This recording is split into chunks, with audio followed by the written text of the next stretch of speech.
Hello, hello. I'm Casey. And I'm Fallon. And this is Render the Darkness. Your fact for this episode is about sloths as requested from Fallon. I love the slushies. Sloths are faster in water than they are on land. They're actually 3 times faster in water than they are on land. Oh, wow. I didn't know they could even swim. Yep. Says the 3-fingered sloths have 2 more neck vertebrae than any other mammal, allowing them to turn their heads through 270 degrees and effortlessly keep their nose above water when swimming. Wow. Did Go not sloppies. know that. So that was a fun little fact about sloths. All right. That was pretty cute. On to you, Fallon. All right. Thank you. All right. So in this episode, we will be talking about a case that is known by a lot of people. And it is known to be one of the most famous unsolved murder cases in American history. It's ironic because it's a case that's known by many, but yet known by none.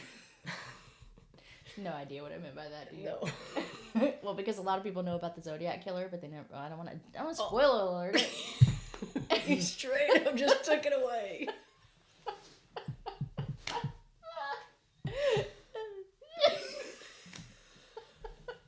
Okay. Well.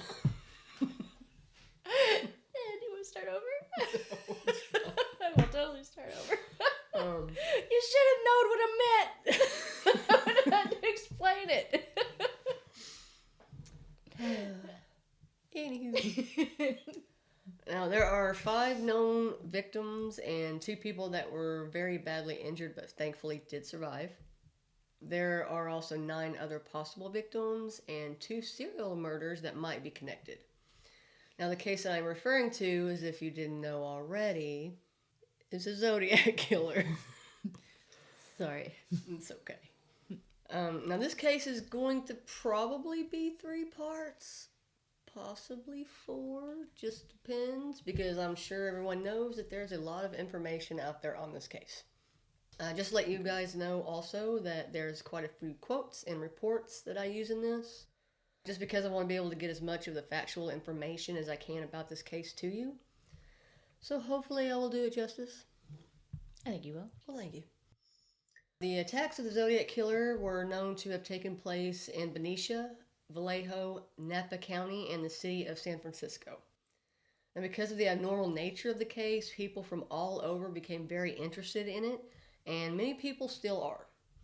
Now, there's also a website that is solely dedicated to the Zodiac Killer called zodiackiller.com. I actually use this website for some of my research, and I will definitely link it in the show notes, because there is quite a bit of information on the site, a lot of good information on the site. I also found 2 books that have a lot of great information about each case. They have pictures of the letters that the Zodiac sent, which I thought was really interesting. One book is called The Case of the Zodiac Killer by Michael Morford and Michael Ferguson. And the other book is called The Zodiac Killer, A Brief Investigation of America's Most, I'm going to try to say this correctly, enigmatic serial killer by Prash Gainandra. So hopefully I said that correctly as well. Alright, so let's go ahead and get into it. Betty Lou Jensen was born on July 22nd, 1952 in Kiowa County, Colorado. Her dad was LTC Vern Marion Jensen, and her mother's name was Virginia Lee Blinderman Jensen. She had one sister named McLody Jensen. Hopefully I pronounced that correctly, because there was a couple different pronunciations that I found, the other one being McLeod. But for me it seems like that would be more like a last name. I could be wrong. She was a junior of Hogan High, and she was a very distinguished student. She was also a Grand Royal Bride of the Primavera Council, number 132, in Pythian Sunshine Girls, according to the shadowofthezodiac.com. The website pythiansisters.org states that the purpose of the Sunshine Girls is to lay a foundation of purity, service, and usefulness in all things that help to make the lives of those around us happier and the world a better place to live in. Betty Lou also went to the Christian Science Church, which is different from Christianity in the way that they believe in the divinity of Jesus, just not the being, according to Britannica.com. Interesting. David Arthur Faraday was born on October 2nd, 1951 in San Rafael, California. His dad's name was Thomas Faraday, and his mother's name was Jean Latourette Faraday. He had two brothers named Stephen and Robert, and he had one sister named Debbie. He was a senior at Vallejo High. He was pretty active in the school government. He was part of the wrestling team. He was in the Eagle Scouts, and he was a member of the Explorer Post number 209. He was given the highest honor in the Scouts, which was the God and Country Award. He was in the Order of the Arrow in Solano, Napa, and Lake County, which he was the lodge chief of, and he was in the Knights of Dunamis, which is an Eagle Scouts operation that is committed to service. He also worked in a group that was part of another scouting group called the Silverado Area Council, and he was a faithful member of the Presbyterian Church. I had to spell that out because I was having issues. It's kind of like my Tranquilizer? Yeah, kind of like that. I can't say that. I wasn't going to say it so soon, so she'd keep trying, but... That's just rude. Now, a police report had said that the pair had met about a week prior at church during the decoration of the hall at the Pythian Castle. According to some people, David fell head over heels from the jump, and he was actually started to skip classes just so he could spend more time with Betty. And he would drive her home after school all the time. Betty never really dated, and her sister had said that she should invite him to their house to meet their parents. David would arrive at her house at around 8 p.m. on December 20th, 1968. They would tell her parents that they planned to go to a festival at Hogan High. That was about 3 blocks away from her house. Then after that, they planned to go to a friend's party, and they said that they would be back at 11 o'clock. One source said that they did attend a pre-Christmas party, and they left the school around 10 p.m. Another source said that they actually never went to the school, and instead went to a friend's house and left there around 9 p.m. According to a witness, the couple would arrive at Lake Herman Road Turnout at 10:15 p.m., which a lot of teenagers would do at the time because it was considered as a lover's lane. So just teenagers being teenagers. Yeah, for sure. A white Chevrolet Impala was spotted at the turnout at 9 p.m. and again at 10 p.m., which may not have had anything to do with the future horrific and tragic events that came about later, but it was strange that it was seen there a few hours before just sitting there. There's a couple of hunters named Frank Gasser and Robert Connolly that said they seen a white door hardtop 1959 or 1960 Chevrolet Impala that was parked at gate number 10. And at the same time, they seen a truck that they weren't able to really identify when they had passed the turnout. When the two men left the area around 11 p.m. to 11:15 p.m., they seen the Rambler parked on the bank, which would be on the south side, but he said he didn't really see anyone in or around the car. The men went back to Frank's house, and Robert stayed there for about an hour or so before entering his own home at around 12 a.m. Police said that they remembered the details that the two men stated about the Impala and the truck, but they also said they had seen a light-colored 1960 Rambler station wagon that was parked at the gate and that it was parked on the southwest of where the car had actually been found. They said that this information that the hunters gave matched the accounts that a man named Bingo Wessner had given. They said that he had said he had seen the Impala and a red truck, but some sources say that was not correct. The statement that the police have by a sheep herder named Bingo Wessner said that while he was out checking on a sheep, he seen a white Chevrolet Impala sedan that was parked by the south fence of the entryway to the pumping station. He had also said that he had seen a red truck with wood sideboards in the area as well. Now, when he was going to actually check on his sheep, sometime before 10 p.m., it was when he seen the truck, and when he was actually out in the field checking on his sheep is when he seen the Impala. Again, some sources say that these statements in the police reports are very inaccurate. I'll link the website that explains why this is true in the show notes. Peggy and Homer Yore were coming back from Sacramento at 11 p.m. going west on Lake Herman Road. Because Homer was wanting to check on some pipes that were close to Marshall Ranch because he worked for the company that was responsible for laying the pipes in that area. And Peggy had said that she remembered seeing the young couple in the Rambler when they drove past the turnout, And she said that when their headlights illuminated the car, that she could actually see a boy sit up in the seat. Now, it took them about 30 seconds to reach Marshall Ranch, and this is where they ran into the hunters. She says she noticed that one of them had a long barrel gun and the other man was holding a flashlight. After seeing that, they put the vehicle in reverse and drove back east towards Benicia. When they drove past a turnout a little after 11 p.m., the couple and the Rambler were still parked. So between the hours of 9:30 and 10 p.m., there was a couple that was parked at gate number 10 in the turnout facing the road. William Crow and his girlfriend had decided to test out a new sports car that she had just gotten when they seen a car coming their way from Benicia. After the car passed them, they said that the car suddenly stopped and hit reverse, making its way back to them. Now, William had a bad feeling and decided that they needed to leave the area immediately. They headed back towards Benicia, but the car was right on their tail. According to ZodiacCiphers.com, there's a police report that says that William had told the officers, and in that report it says this, quote, "He was driving his girlfriend's sports car and he was testing it out and adjusting the motor.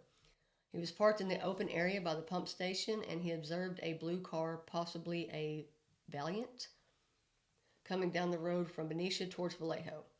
They passed his location, stopped in the middle of the road, and he saw the white lights of the reverse come on, and the car started backing up towards them. Mr. Crow put the car in gear and took off at a high rate of speed, and the car followed him at a high rate of speed. They did not attempt to gain on him, but when they got to the turnoff towards Benicia, William Crow turned towards Benicia and the other car went straight ahead. The subjects were both Caucasians, and there is no further identification on the car or the subjects," end quote. A little while later, the facts according to William would change. This quote is a little longer, but I think that it's important to the case because you get way more detail out of this account. From ZodiacCipher.com, here is what he later said. "I sped up, the car behind me also sped up, and at one point as I was looking over my shoulder, the car behind me came up on my side with its right front fender near the driver's rear quarter panel and appeared to be moving toward making contact. I shifted to a lower gear and hit the gas. There's a fork in the road where one continues toward Benicia and the other moved more towards the freeway toward Vallejo. The car was clearly chasing me, and I waited until the last moment and then turned off. The larger car behind me could not make the turn. I went down approximately 200 yards and stopped in the middle of the road. The other car had stopped shortly after the turnoff. Each of us sat there in the road. Again, youthfully stupid, I yelled about kicking his. After some moments, the other car turned around in the roadway and went back down the road from which we had come. I kept making macho statements, but not totally without some sense about me. I drove home. I did not see the car again. I could not see the passenger seat, but the driver was a man with short hair and glasses. I did not see his specific facial features," end quote. It's also said that in the original police report that William had, said that the car that they had seen was a blue Valiant and that there were 2 Caucasian men inside. But apparently that was not correct according to ZodiacCiphers.com. William said that he didn't say that. What he said was, "I never told the sheriff who interviewed me that the car I encountered was a Valiant. As I recall, as I was attempting to describe the car, the sheriff came up with a Valiant.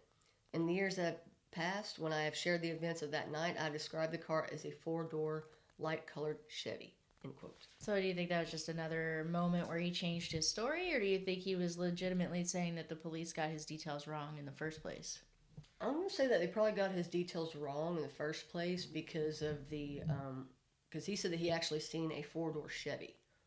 Yeah. Which the other people were saying that they seen a Chevy Impala.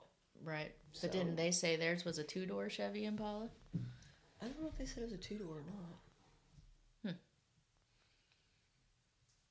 Give me a moment. I thought you said they said that their Chevy Impala was a 2-door. I could be wrong. Give me just a moment and I'm gonna look it up because I've already forgot. And I could definitely be wrong, and I could be causing a... I said that he's seen a white Chevrolet Impala sedan. It didn't specify how many doors? Nope. Okay, that's my fault.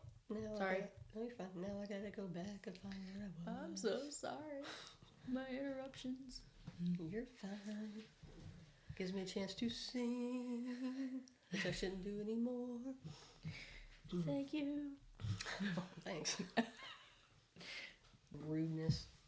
You do find a lot, though, in these types of cases, like where somebody has experienced something that was pretty traumatic in the moment, or is like gets their adrenaline going or something like that. Like, they say that you've got that initial small amount of shock right there, so your details may not be 100% off the jump.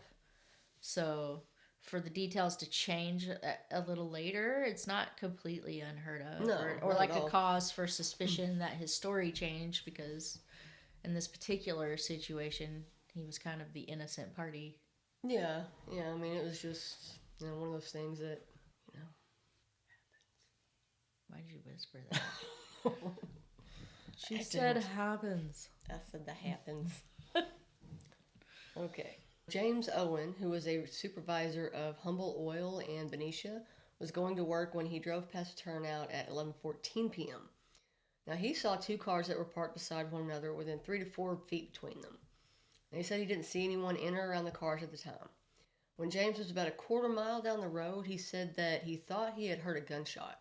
In his first statement to the police, he didn't mention anything about hearing a gunshot. So here is his two statements to the police. On December 21st, 1968, the report says, he states he saw two cars parked near the entrance to the pumping station.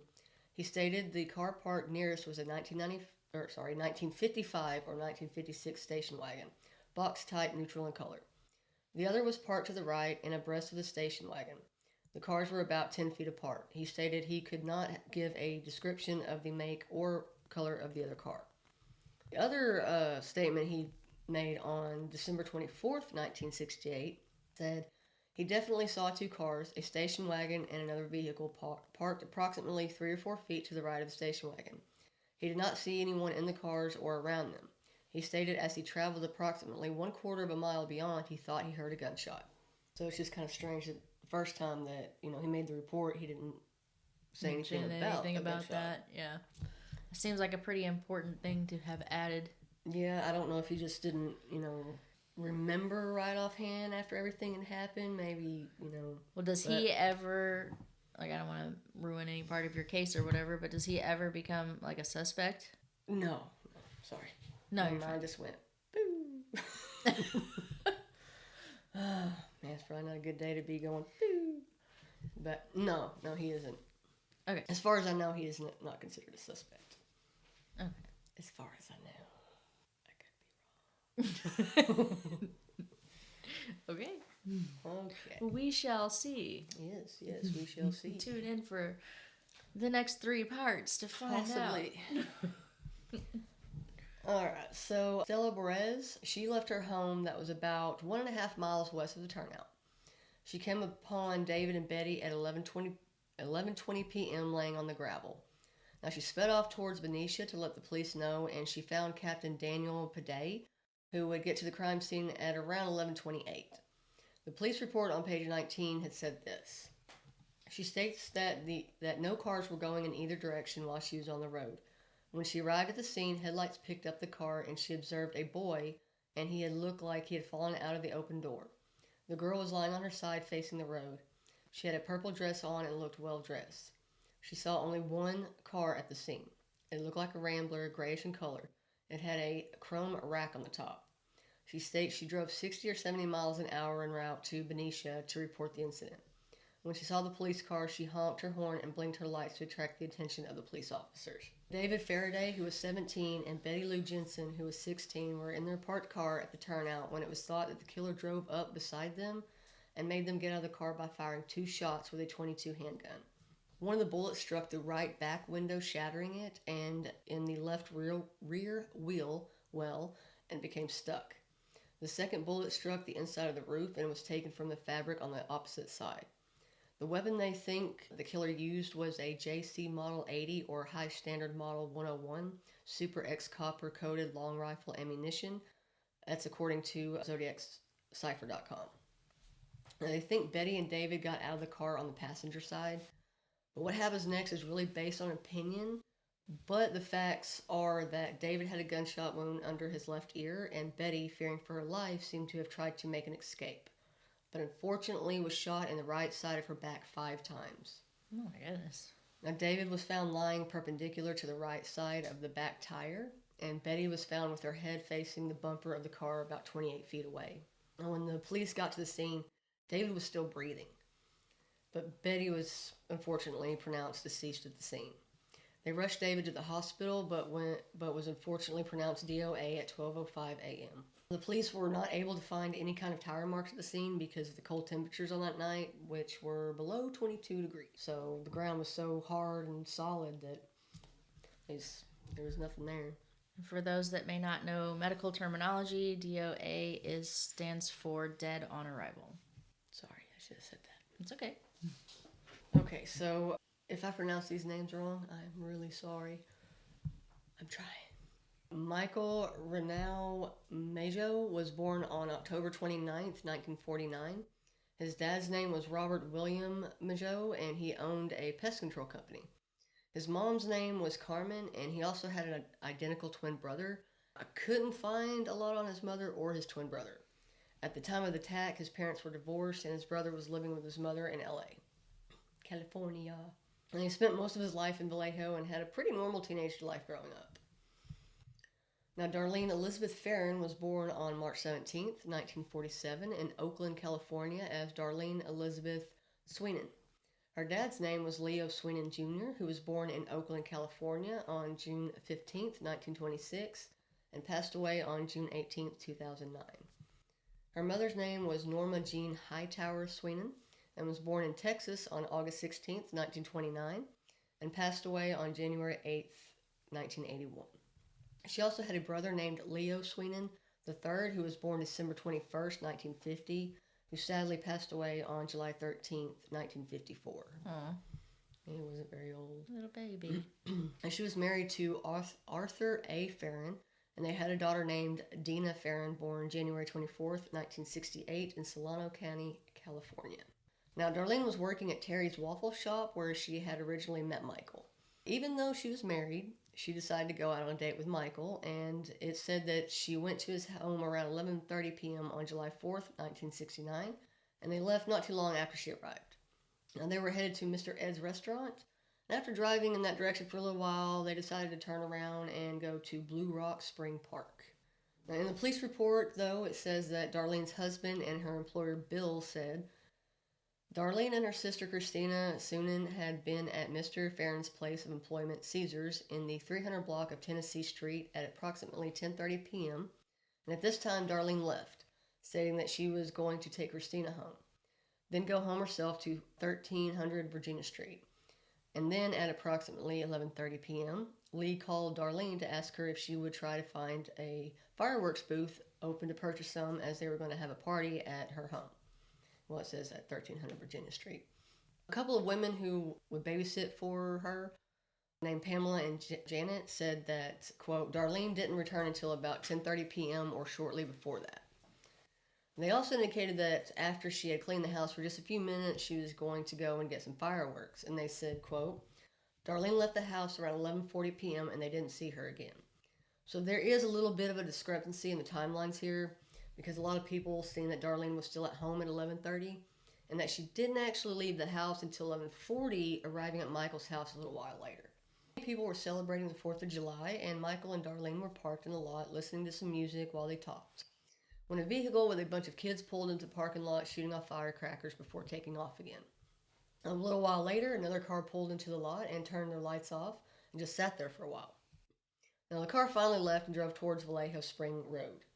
Now, in the report, Michael said, quote, Dee turned the lights and the motor off and the radio playing. They were there just a very short time, a few minutes, and 3 cars pulled into the parking lot where they were. They were apparently young kids, and they heard some laughing and carrying on, and a few firecrackers were set off. Then the 3 vehicles left within a short time. This was just a short space of time, a few minutes. Shortly after this, and about 5 minutes before the shooting occurred, a vehicle pulled into the parking lot, coming from the direction of Springs Road in Vallejo. The driver turned the lights off on the car and pulled around to the left or east side of the car, approximately 6 or 8 feet away, and sat there for a minute. He had asked Dee if she knew who it was, and she stated, oh, never mind. So it was almost like maybe she kind of knew, or she thought she knew who it was. Like, yeah. Oh, no, don't worry about him, or don't worry about them, don't worry about it. That's kind of a strange response to that question. Oh, never mind. Yeah. So, about 5 minutes later, another car pulled into the lot that looked like the same car as before, according to Michael. The car pulled up about 10 feet from them at the back of their car. They say a man got out of the car holding a very bright flashlight and a 9mm semi automatic handgun. Uh-oh. Now, the way that the man had approached their car, they automatically assumed that he was a police officer. So Michael started looking for his identification, and the man at his window, which was at the passenger side, lifted his gun and without saying anything at all, he fired 5 shots into the car, hitting Michael and Darlene several times. Now, Michael said that the shots were pretty muffled, and he said that the gun, quote, sounded like it had a silencer on it.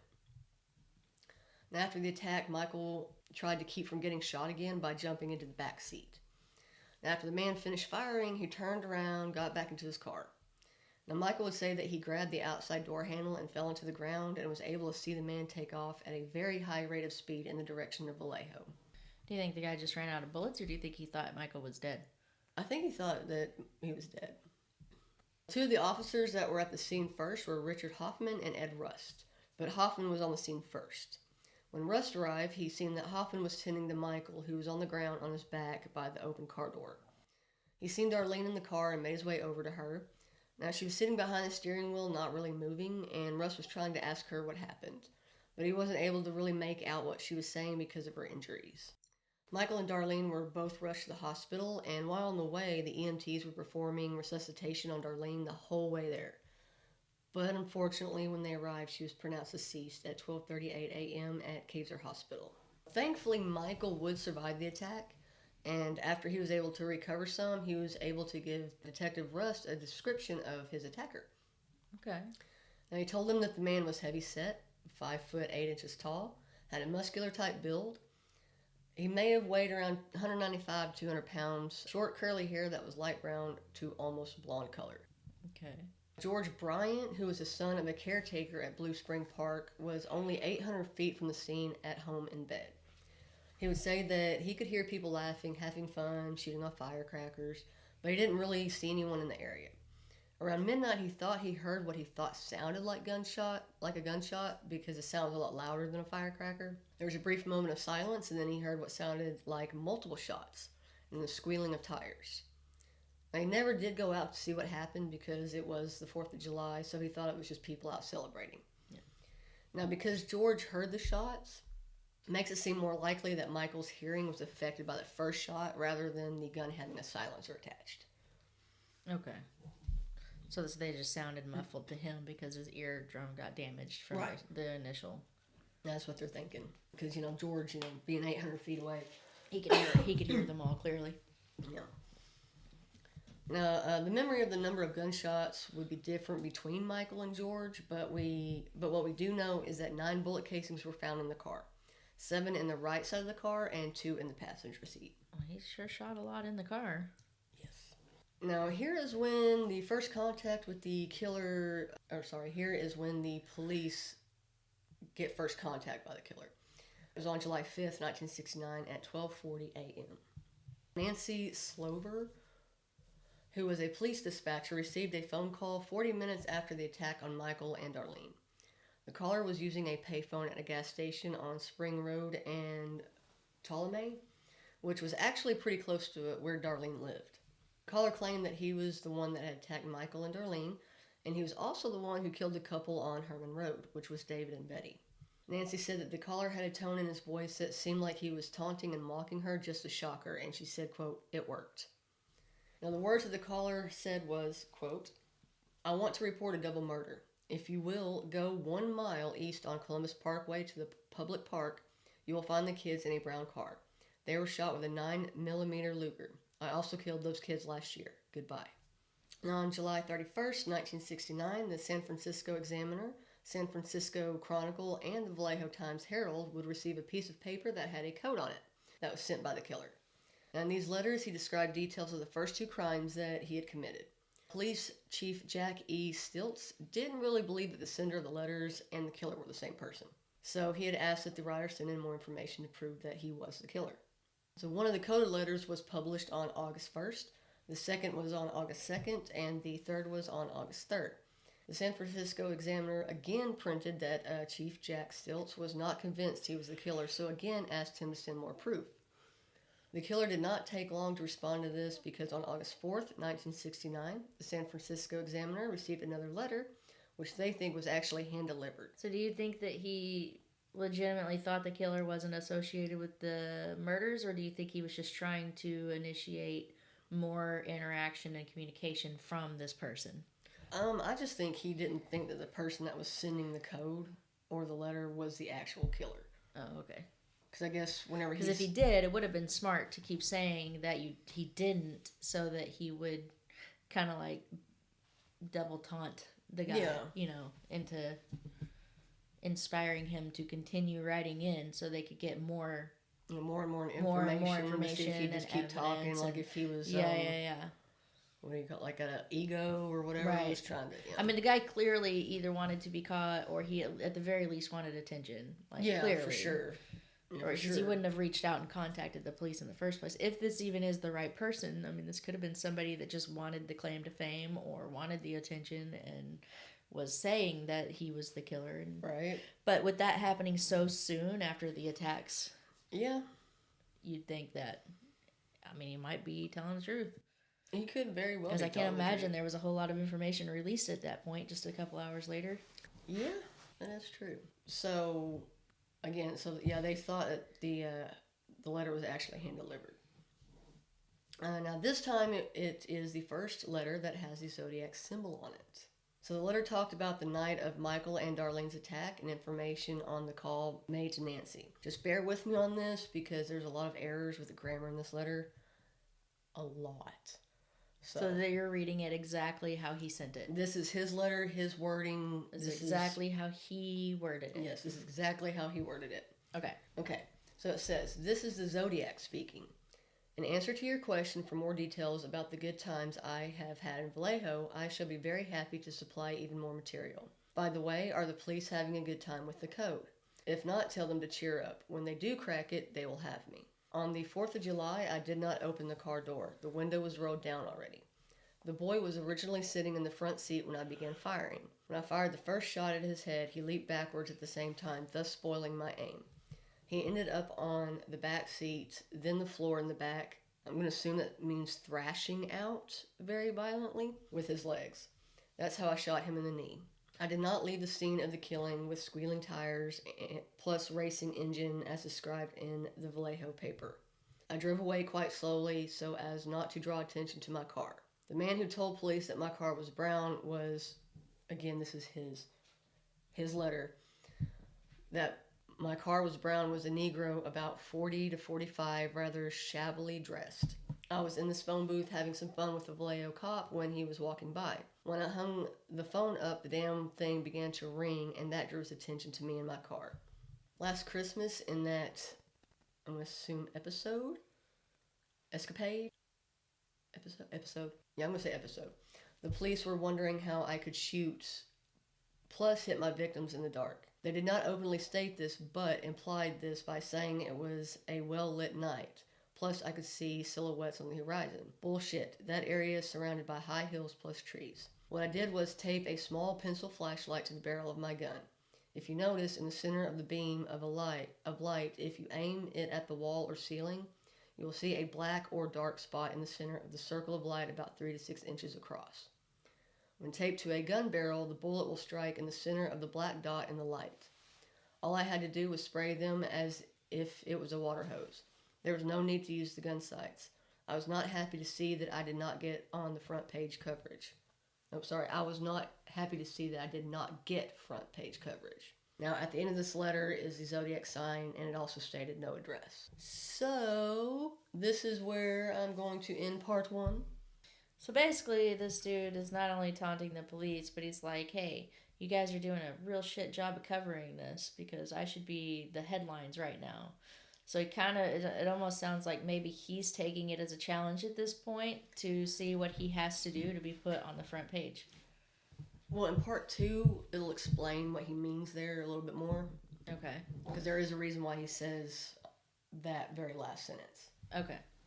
All right, I don't want to spoil alert anything else in the case. Oh, no, you're fine. It just seems like a real cocky and arrogant letter to have sent. Yeah. You know, basically telling them, like, everything you guys are thinking it happened is wrong. Yeah. And what I'm doing should be your utmost focus right now. Yeah, yeah. Like, it should all be on me, me, me. Yeah. So he's very much attention-seeking with these notes. Yeah. Well, I'm very interested to see what more we get about this guy in part 2. Yeah, now in part 2, we will talk more about the 408 codes. Okay. Who deciphered them, the Lake Barracia murder, and possibly the Presidio Heights murder. If we have time, if not, then we'll talk about them in part 3. Okay, looking forward to that. So, yeah, it was a lot of stuff.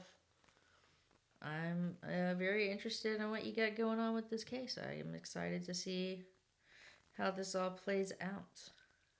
Well, me too. Like I said, I know a lot of people know about it. Yeah. But there's some details that you've put in here, like, because obviously this has been around for a while, and I've seen the movie and all that stuff. But some of what you've put in here are things that I didn't know. Yeah, I was gonna say, like, on this website that I'm using quite a bit of. I mean, I use a few, but on this zodiaccipher.com, you can go in there and they have like pictures. They have like some of the autopsies. They have like the letters. They have the newspapers. They have like diagrams. They have like go above and beyond the information that you could possibly need or want. And they have a lot of information. That's awesome that they are able to have all that stuff. Yeah. So if you want to find out more before we start, or anything like that, definitely go check out zodiaccipher.com. All right on. That's I look forward to the next part. As always, thank you guys so much for joining us. Hopefully you come back for part 2. And if you do, we look forward to spending time with you again. And we look forward to you spending time with us. And thank you for our subscribers and our supporters and our listeners. And for any future subscribers, supporters, and listeners we may have, thank you ahead of time. We appreciate each and every single one of you. Yes. It means a whole lot. So thank you, and I hope you like what we're doing and how we're doing it. And if you don't and you have some suggestions, please feel free to reach out. Yes. We will respond every time, I promise. Every time. So I did it again, 3rd time. I'm just gonna quit. Singing Fallon over here. She was dancing last episode. Now she's singing. She's a happy fella. What are you gonna do? She's a happy fella. But this is Render the Darkness. Bye. Bye.